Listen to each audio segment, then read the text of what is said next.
Jadi memang kebakaran di Samarinda ini suatu momok ya, khususnya di Kalimantan gitu. Kalau di Jawa kan sepertinya jarang. Di Gang Sempit itu kita mau menggelar, masyarakat sudah nonton. Itu kendalanya. Tambahannya Dinas Pemadam Kebakaran dan Penyelamatan menyelamatkan rumah masuk ular, biawak. Nah, terakhir orang putus cinta juga manggil damkar. Nah, itu. Itu dia.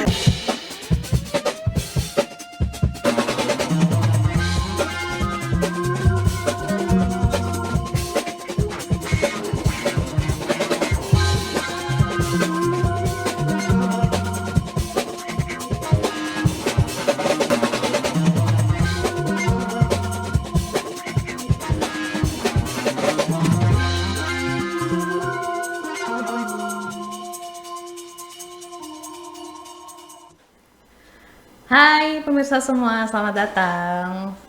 Kembali lagi di Stumaj, studio penuh manfaat. Iya, buat pemirsa Stumaj, hari ini Dita nggak sendirian nih. Dita hari ini ditemanin sama Pak Hendra, Kadis Damkar Kota Samarinda.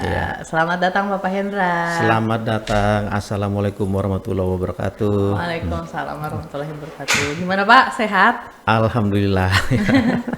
Ya, jadi hari ini kita bakal ngobrol-ngobrol nih Pak terkait tentang bencana kebakaran yang kemarin ini banyak banget terjadi di Kota Samarinda Pak. Iya. Gitu. Nah, kita mau tanya nih Pak, apa aja sih Pak hal yang paling umum nih yang menjadi penyebab kebakaran di Kota Samarinda? Apalagi kemarin mendekati Lebaran kemarin itu lumayan sering ya Pak ya terjadi dalam waktu yang berdekatan gitu Pak. Iya. Boleh Pak. Ya, jadi memang kebakaran di Samarinda ini suatu momok ya, khususnya di Kalimantan gitu. Kalau di Jawa kan sepertinya jarang. Kemarin di bulan Maret aja terjadi 35 kali kebakaran mendekati awal bulan Ramadan, bulan puasa. Kemudian ditambah sampai hari ini sekitar 16 kejadian kebakaran bulan April. Ya, jadi penyebabnya itu beragam. Yang 50% lebih itu akibat dari korsleting listrik atau arus pendek. Selanjutnya kompor yang meledak atau gas bocor akhirnya menyebabkan kebakaran. Nah, kemudian yang lebih banyak lagi sebenarnya di bulan memasuki El Nino ini, musim panas ini, kebakaran hutan dan lahan. Bakaran lahan yang banyak di Samarinda, itu banyak yang terjadi. Panas ternyata Pak ya? Panas. Karena panas tuh berpengaruh ya? Berpengaruh, tapi kebanyakan lahan itu dibakar dengan sengaja untuk membuka lahan. Nah itu, Samarinda nih banyak dibakar. Karena untuk bangunan baru ya Pak ya? Bukan, untuk membuka nanam. Karena lebih murah kan, dibakar lebih murah, ditinggalkan sama orang begitu. Petugas dari BPBD, damkar, memadamkan, orangnya lari sudah. Begitu selesai kita madamkan, besok dibakar lagi. Nah itu ada beberapa kejadian begitu. Iya. Soalnya jalan pintas kan Pak. Iya, murah. Membakar lahan itu. Jadi pupuk kan, habis dibakar jadi pupuk, menanam ya kebutuhan kayak palawija, jagung segala macam. Petel pohon itu jadi pupuk. Akibat dari pembakarannya. Iya Pak. Terus kalau gitu berarti dampak dan kerugiannya cukup besar ya Pak ya untuk kota sendiri? Iya, kalau misalnya kebakaran hutan lahan itu secara masif, akhirnya kan banyak asap nih ya, gas CO ya, karbon monoksida dari pembakaran itu ya menyebabkan ISPA. Nah, untuk antisipasi makanya dari kami BPBD dan damkar dan relawan ini mungkin memadamkan karena takut meluas. Namanya lahan kan kering, pasti meluas kalau tidak ditangani dengan segera. Demikian. Berarti selain itu Pak, ada lagi nggak langkah-langkah pencegahan mungkin Pak yang dilakukan sama damkar atau pihak dan dinas terkait untuk mencegah kebakaran tersebut, Pak? Ya, sebenarnya kita ada program di Sedamkar itu kan mulai program sosialisasi.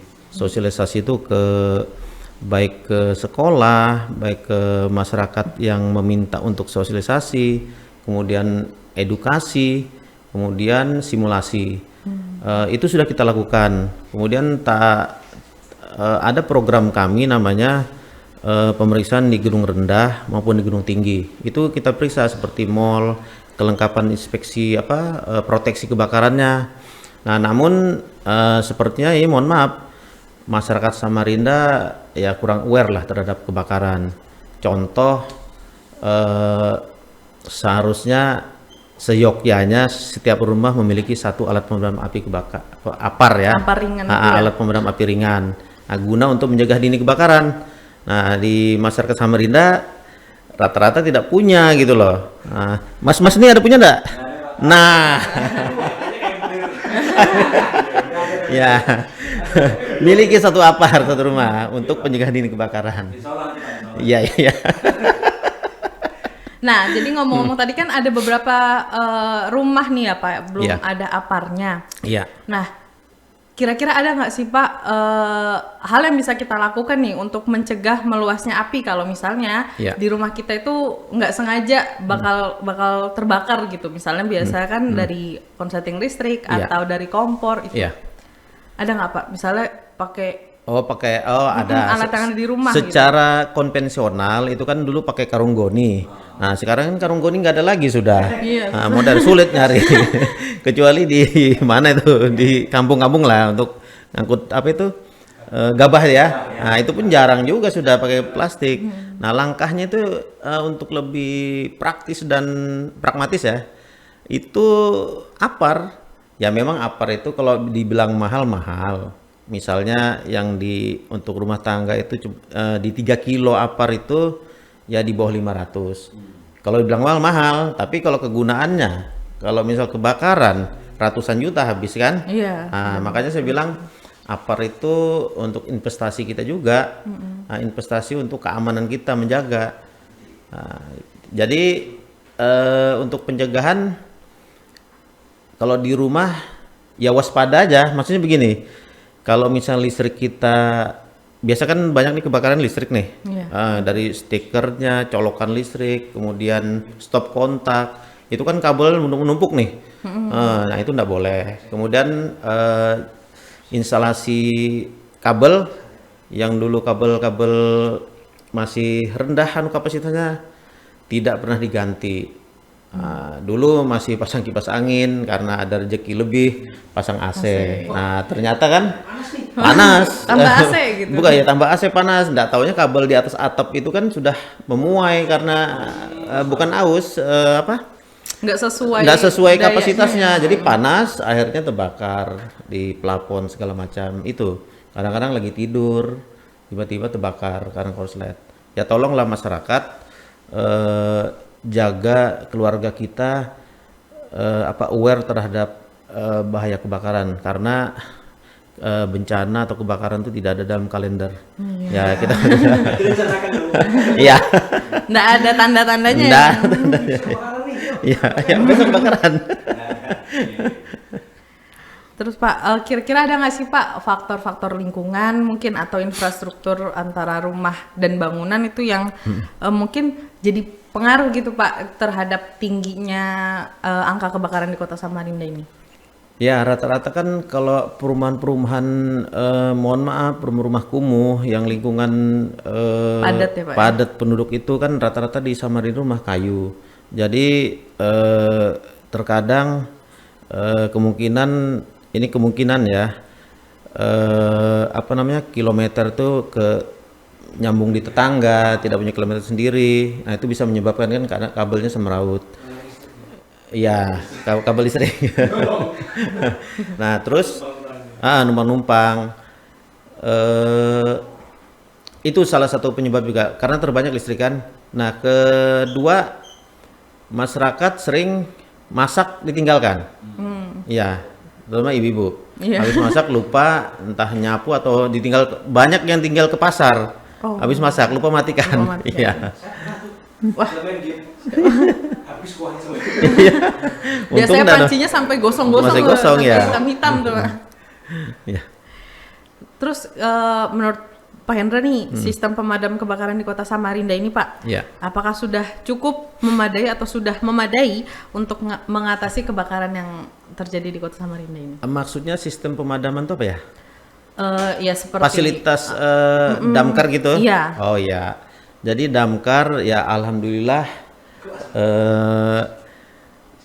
lumayan cukup ya. Cuman kami masih memerlukan mobil truk tangki air yang kapasitas besar. Jadi rata-rata di Samarinda kan apa namanya rumah-rumah kayu.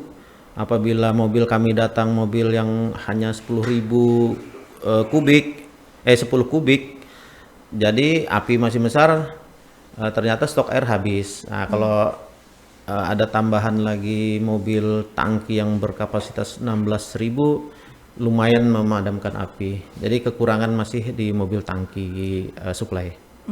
Ya. Mungkin ya, Mbak Rifa ya. Ya. Jalannya mungkin ya, akses tuh kayak. Ya, rata-rata kan aksesnya kan di jalan gang sempit, segala macam itu, sehingga menyulitkan. Iya. Ya, Berarti itu salah satu kesulitan dan kendalanya ya Pak ya, Iya. ketika kebakaran. bekerja. Heeh. Ya, terus penonton. Iya.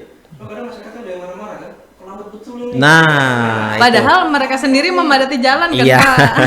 Jadi kalau kasusnya susah iya, nih. jadi kalau kebakaran itu rata-rata mereka yang tidak tahu kan pemadam ini lambat betul bilang kan. Apa segala macam apa lah. Ada tuh kemarin itu kan lambat betul bilang datang. Padahal respon time kami itu dari Kementerian Dalam Negeri 15 menit. Jadi 15 menit itu 5 menit untuk menggelar persiapan, 5 menit di jalanan, 5 menit menggelar peralatan penyemprotan. Nah, namun saya tidak ada lagi 15 menit. Di bawah 10 menit harus sampai di TKP saya bilang. Karena kalau kita lambat rumah yang tadinya 1 atau 2 rumah bisa menyebabkan lebih dari itu. Cuman masyarakat banyak tidak mengerti. Kadang-kadang pemadam lambat bilang. Nah, saya bilang begini aja, kalau mau cepat mati berjanjian aja kita. Jadi misalnya Kapan nih? pemadam, sebentar pemadam telepon lu, nanti saya telepon pemadam setengah jam lagi datang. Nah, kami mau membakar nih. Nah, itu baru bisa tepat. Bercanda ya.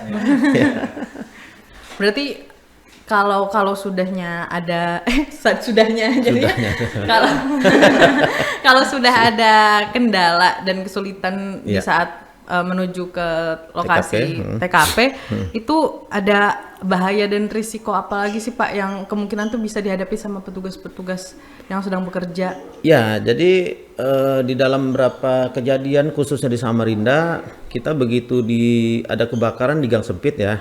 Di gang sempit itu kita mau menggelar, masyarakat sudah nonton. Di Samarinda sudah masyarakat nonton. Itu kendalanya. Jadi mau kita ini tidak bisa, kadang ada yang merebut selang, memadamkan sendiri. Nah, itu ada kejadian itu. Tapi ya apa namanya ya? Masih di batas toleransi lah, masih bisa dipersuasif. Tapi kalau misalnya seperti kejadian dulu motong selang apa segala macam, nah itu yang tidak dibenarkan, terus mengganggu jalannya petugas untuk memadamkan api. Jadi banyak kendalanya penonton. Penonton kan konten kreator. Iya.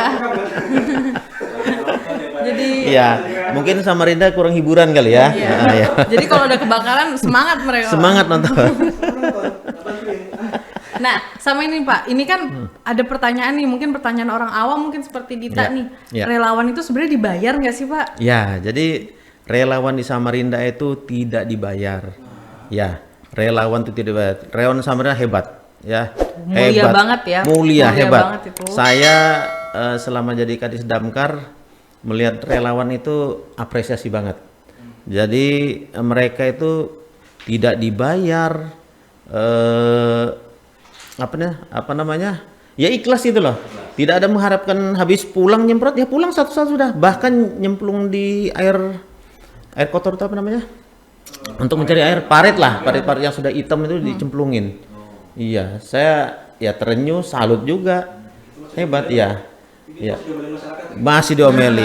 Masih dibilang lambat ya Pak ya? Iya, tapi ada namanya relawan pemadam kebakaran yang sudah masuk di aplikasi Kementerian Dalam Negeri. Itu kita beri tunjangan, bukan tunjangan, tapi diberi asuransi BPJS Ketenagakerjaan. Ya, jadi yang masuk di dalam relawan pemadam kebakaran Depdagri melalui Dinas Damkar itu kita beri BPJS Ketenagakerjaan. Jadi ya amit-amit kalau misalnya meninggal sakit di rumah itu dapat santunan. Apalagi meninggal dalam pelaksanaan penanganan kebakaran dapat sekitar 72 juta. Tapi untuk membantu, sekarang ini sudah ada beberapa kejadian meninggal di rumah aja sudah ada 5 relawan yang dibayar membantu sekali itu. Itu di Samarinda ini apa ya? Samarinda.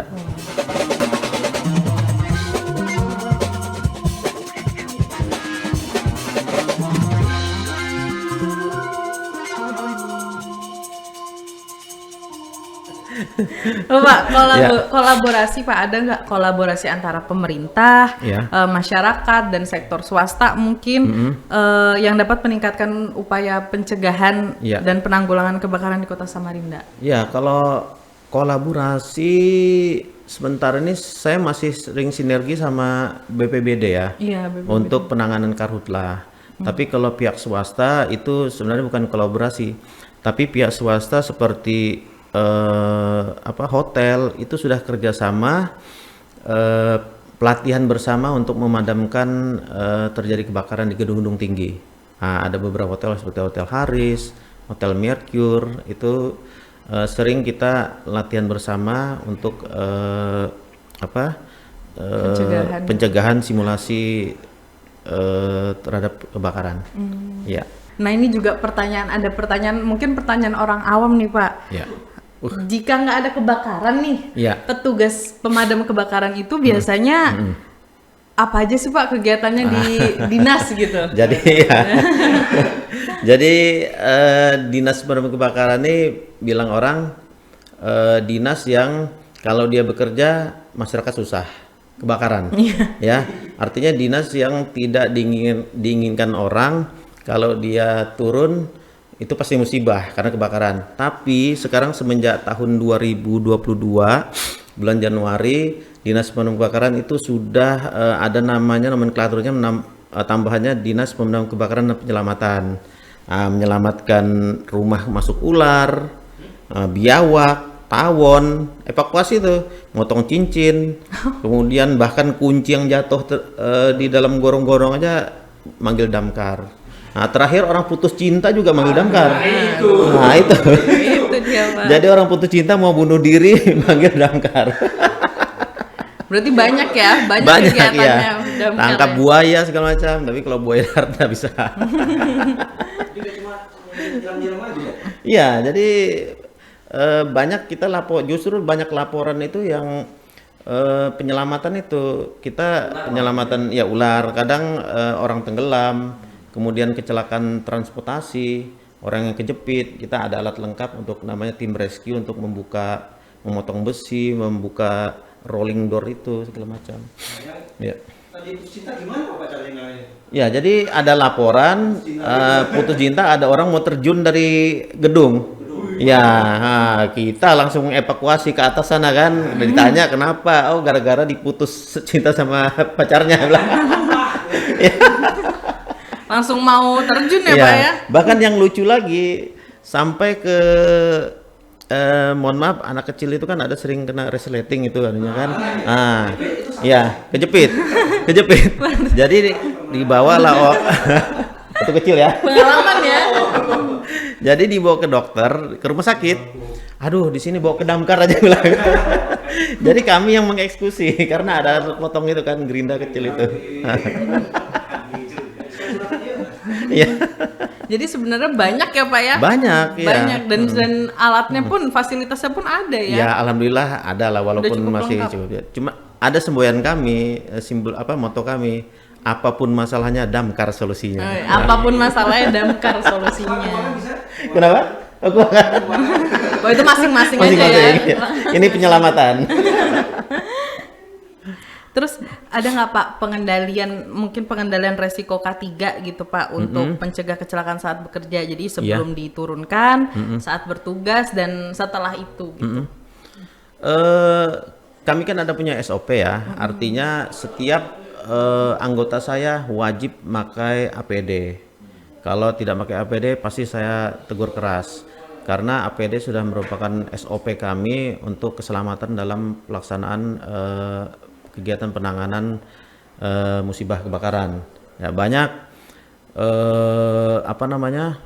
petugas yang tidak pakai APD terus keinjak paku, kejatuhan segala balok apa segala macam. Nah, itu kita hindari. Jadi SOP saya ke anggota wajib pakai APD. Itu kayak apa sebenarnya penanganannya itu? Tabung gas, ya. Kalau ada yang ditukar langsung apa dibuang apa gimana sih? Maksudnya tabung. Gas bocor ya? Oh iya. Ada orang bingung kadang-kadang. Ya, jadi tabung gas bocor itu sebenarnya ada penanganannya. Ya, saya tidak bisa bercerita di sini karena itu harus ada simulasi kan. Jadi anggota tuh yang sering simulasi ke lembaga tertentu yang minta pelatihan. Jadi tabung gas itu sebenarnya kalau tahu tekniknya jangan panik, matikan aja, cabut aja regulatornya. Ya. Kenapa? Oh jangan, tabung gas disiram air nggak bisa mati. Nah makanya APAR. Nah jadi kelebihan APAR itu ya, APAR itu kalau menurut saya benda ajaib. Jadi APAR itu kalau misalnya tabung gas bocor selangnya, kalau disiram pakai air nggak akan mati. Ya karena dia tekanan kan. Kalau APAR, mati. Kemudian listrik misalnya di partisi yang peliwet misalnya yang kayu, kalau disiram nyalakan nih kan, siram air bisa nyetrum. Tapi kalau dengan APAR mati. Sama minyak tumpahan kompor yang minyaknya ke lantai, kalau disiram tambah melebar. Tapi kalau dengan APAR itu, ini APAR contohnya ini kan, mati. Itu hebatnya APAR. Makanya beli APAR. Makanya beli APAR. Iya. Mbak Dita ada APAR enggak rumah? Belum ada lagi. Itu. Masalah nih berarti. Mau dibelikan? Kalau di Damkar itu Pak, ada perempuannya nggak sih Pak? Ada. Ada perempuannya. Ada perempuan. Berarti saya bisa daftar Pak? Bisa. Bisa. Relawan tapi ya. Relawan. Ini sama dengan laki-laki juga? Kenapa? Ini sama-sama dengan laki-laki juga? Jadi gini, Perempuan dan laki-laki. Damkar itu kebanyakan fungsi yang wanita, yang perempuan itu fungsi staf. Tapi ada beberapa anggota saya yang lulus P3K itu jadi anggota pasukan. Ya, baru 1 orang sih ada. Jadi ke lapang juga ada operasi tangkap tawon, tangkap ular, biawak, mereka ikut. Oh berarti OTT ya, operasi tangkap tawon. Iya. OTT. Nah kalau gitu nih Pak, boleh nih Pak ceritain pengalaman selama Bapak bertugas jadi Damkar. Oh, ya. Jadi saya dulu sebelum di Disdamkar saya itu di Badan Penanggulangan Bencana. Dulu pengalaman dari ini ya, Badan Penanggulangan Bencana BPBD saat Covid itu sangat ini sekali ya, sangat kalau bilang orang dulu mengharu biru lah istilahnya. Sedih karena pernah 1 hari kami menguburkan orang itu sekitar 40 ngambil di kamar jenazah untuk Samarinda. Nah saya kemudian ikut seleksi terbuka di Disdamkar. Saya lolos di Disdamkar. Nah itu saya linear aja dengan pekerjaan Badan Penanggulangan Bencana kan kurang lebih aja. Ada penanganan bencana, kebakaran dan lain sebagainya. Pengalaman di Disdamkar yang paling sedih itu saat memimpin anak buah evakuasi saat meninggal 8 orang di ruko gitu. Jadi ruko itu terbakar akibat ada mobil out of control nabrak kios bensin. Nah, terbakar hebat di bawah. Ternyata ada orang di atas itu keluarga dalam keadaan terkunci dari luar, jadi tidak bisa keluar. Nah, jenazahnya meninggal semua 8 orang. Jenazahnya tidak terbakar, tapi dia menghirup gas CO tadi, karbon monoksida tadi hasil pembakaran itu. Nah itu saya sedih. Itu pengalaman paling paling sedih lah selama ini selama saya bertugas menyaksikan jenazah 8 orang itu. Iya. Pengalaman lucunya apa ya? Kenapa? Pengalaman lucunya? Pengalaman lucu apa ya? Banyak sih lucu-lucu. Betul. Ya. Ini ya kejar sapi ya. Soalnya tadi setting dulu. Terjatuh di saat kebakaran bisa dikira apa namanya paret itu bilang orang Sunda tuh tercelobok. Iya. Tercelobok bilang bahasa Inggrisnya itu. Jadi jatuh saya di situ. Namanya malam kan. Malam terus Iya. panik juga kan Iya, Pak. malam kan lampu mati kan kebakaran kan. Iya. Tapi banyak sukanya kok sebenarnya pada dukanya di damkar tuh karena ketemu para relawan, ketemu teman-teman. Terus begitu habis madamkan tuh rasa hati puas gitu loh. Maksudnya bisa ikut apa namanya membantu orang tidak meluas dari kebakaran kan. Itu tadi Pak ya sebenarnya pekerjaan itu pekerjaan yang mulia ya Pak ya. Maksudnya Ya mulia harus kalau ikhlas, kalau ndak ikhlas pun ndak mulia. membantu orang gitu kan. Karena nggak cuma ternyata tidak cuma memadamkan kebakaran tapi Iya. banyak hal-hal Banyak penyelamatan. iya penyelamatan juga ya Pak ya. Iya. Iya tadi memadamkan Tadi, ya. hati yang terluka biar tidak berlanjut. Biar dia berlanjut. Pasti di damkar tuh buat menstabilkan emosi. Misalkan di lapangan tuh ada banyak Ya. segala macam, sebenarnya nggak panik gimana? Ya betul. Jadi gini, memang di saat terjadi kebakaran itu tadinya emosi yang ini rata-rata emosi tinggi karena situasi yang mengharuskan emosi tinggi. Karena kalau tidak cepat, terus keadaan di lapangan juga chaos. Jadi ya bisa terjadi friksi gesekan antara relawan sama relawan sama tugas kami. Cuman saya selalu memberikan wejangan jangan kita apa namanya terjadi benturan lah dengan relawan. Kita sama tujuannya untuk memadamkan api, tujuannya sama segala macam. Hindari tingkat emosi yang tinggi tadi. Ya artinya diwanti-wanti di saat-saat saya apel gabungan, jangan kita berlawanan dengan relawan segala macam. Ya mengalah lah, kecuali saya bilang sudah pidana misalnya kalau hanya apa namanya adu mulut aja sudahlah mengalah aja saya bilang. Jadi pernah Ya. Pernah. Ya saya turun, kalau enggak habis pukul-pukulan. Ya ketersinggungan sudah. Menang Pak. Ya. Menang Pak. Nah, dia menang. Gak ada menang. Udah Dilerai. pernah. Antara relawan dan relawan pernah kelahi sampai mengadu ke polisi kan. Iya, terus antara anggota saya dengan relawan juga sering terjadi kelahi ya, cuman ya ditengahi dengan baik sudah Jadi damaikan. fokusnya berubah ya Pak ya. Iya. Iya. Rebutan selang soalnya Pak. Enggak juga, artinya ada ego apa ketersinggungan ya namanya di lapangan kan. Berlanjut ya. Emosi ya. Ya makanya kan dulu ya stigmanya kan di damkar itu keras orangnya kan. Kemudian ya karena situasi pekerjaan kan. Ya tapi bagaimana kita bisa mampu mengendalikan emosi anggota supaya tidak terjadi gesekan dengan relawan. Tujuan kita satu, hanya untuk kemanusiaan saya bilang. Berarti Pak pelajaran apa nih yang bisa kita petik nih Pak sebagai masyarakat dari pengalaman kebakaran yang sudah terjadi untuk mencegah kebakaran di masa akan datang gitu. Ya, artinya himbauan ya. Terutama saya himbau karena terjadi sering kerap kali di kebakaran itu banyak terjadi di saat musim bulan Ramadan, bulan puasa hingga menjelang Idul Fitri. Itu kan capek masak, bangun sahur untuk memasak, ya mungkin banyak lelah. Ya artinya aware atau perlu kehati-hatian, perlu waspada kalau saat masak jangan ditinggalkan. Nah itu banyak yang ditinggalkan, lupa matikan kompor. Kemudian kabel-kabel listrik rumah yang sudah kapasitasnya rendah, sementara pesawat-pesawat elektronik kita kan ada AC, ada kulkas yang besar, ada dispenser yang memerlukan listrik tinggi, beban tidak mampu.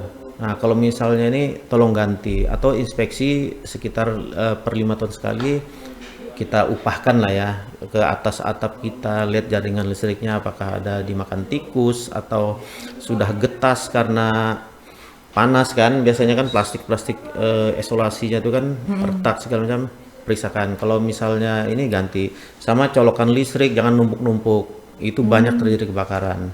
Ya. Itu awal mulanya ya Pak ya, karena Iya. colokan listrik itu ya. Iya, kemudian kompor selang-selang kompor yang mana sudah kaku, bocor sedikit, itu inspeksi.